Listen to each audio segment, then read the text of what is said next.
खून पसीना लगा दिया था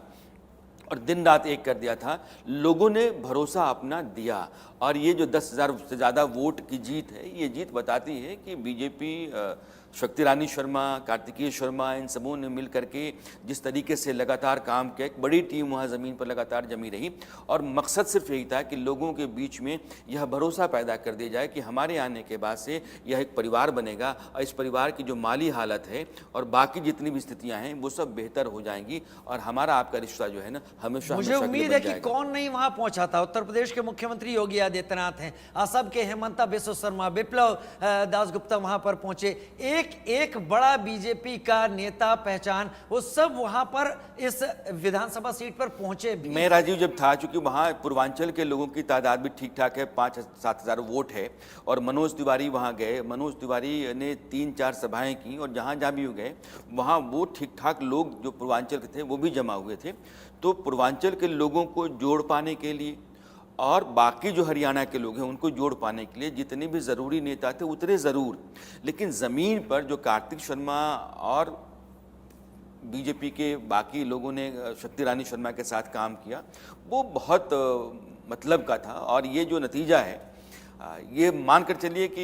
ये आसान नहीं है, ये लोगों के बीच में भरोसा पैदा कर पाना कि हम हैं तो हम आपके लिए कर पाएंगे और हम जो कह रहे हैं उस पर खरा उतर पाएंगे और सब कुछ के बाद भी आप मेरे भीतर यह सब कुछ कहने और कर पाने की स्थितियों का भरोसा पैदा कर पाएं, ये बहुत मुश्किल काम होता है और वो मुश्किल काम कालका में बीजेपी ने अच्छा करके राणा सर, दिखाया। चूंकि आप खुद भी कालका पहुंचे थे, वहां लोगों से आपने बात की, वहां माहौल को खुद भांपने की कोशिश की, एक महिला कैंडिडेट बीजेपी के फेवर में जो हवा है वो हम अभी रुझानों में देख भी रहे हैं, जो नतीजों में तब्दील होती हुई नजर आ रही है। साथ ही साथ अंबाला से आने वाली पहली महिला मेयर भी, यानी कि जो काम अभी तक किया उसका फीडबैक भी लोगों के जहन में रहा होगा। फिर कालका से विधानसभा में यूं चुनावी किस्मत आजमाना, महिलाओं का ज्यादा सपोर्ट रहा या अभी तक का कामकाज नहीं लोगों रहा। के जहन में रहा? महिलाओं को लेकर के उनकी एक अपनी रणनीति रही, महिलाओं के बीच वो लगातार जाती थी और मैंने देखा कि महिलाओं के बीच में जिस तरीके से उनका आना जाना और उनके साथ लगाव जुड़ाव महसूस किया मैंने, वो घर के भीतर जो एक फटिहाली है और घर घर में एक बच्चा जो है वो ड्रग्स का शिकार है, इसको उन्होंने बहुत ताकत से पकड़ा और कहा कि हमारे आते ही आप मान कर चलो कि एक तो महिलाओं की माली स्थिति, जो आपकी आर्थिक स्थिति है, वो सरकार की बहुत सारी योजनाएं हैं जिन योजनाओं के जरिए महिलाओं की आर्थिक स्थिति को बेहतर किया जा सकता है, वो हम जानते हैं, हम आपके लिए लेकर के आएंगे। आपके घर में जो आपकी औलाद है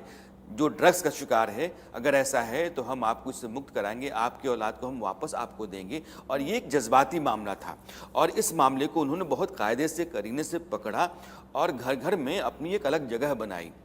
इसका फ़ायदा भी आपने इन नतीजों में देखा होगा। 10,000 से ज़्यादा वोट से वहाँ से जीत निकाल लेना ये आसान काम नहीं, मैं आपको फिर से कहता हूँ बहुत मुश्किल काम है। रवि, 51, 34 और 5 अदर्स का हरियाणा से आंकड़ा सामने आ रहा है। उधर 29, 7 यानी 7 कांग्रेस, 44 एनसी और 3 पीडीपी का मामला सामने आ रहा है जो कि जम्मू कश्मीर से है, यानी दोनों ही स्टेट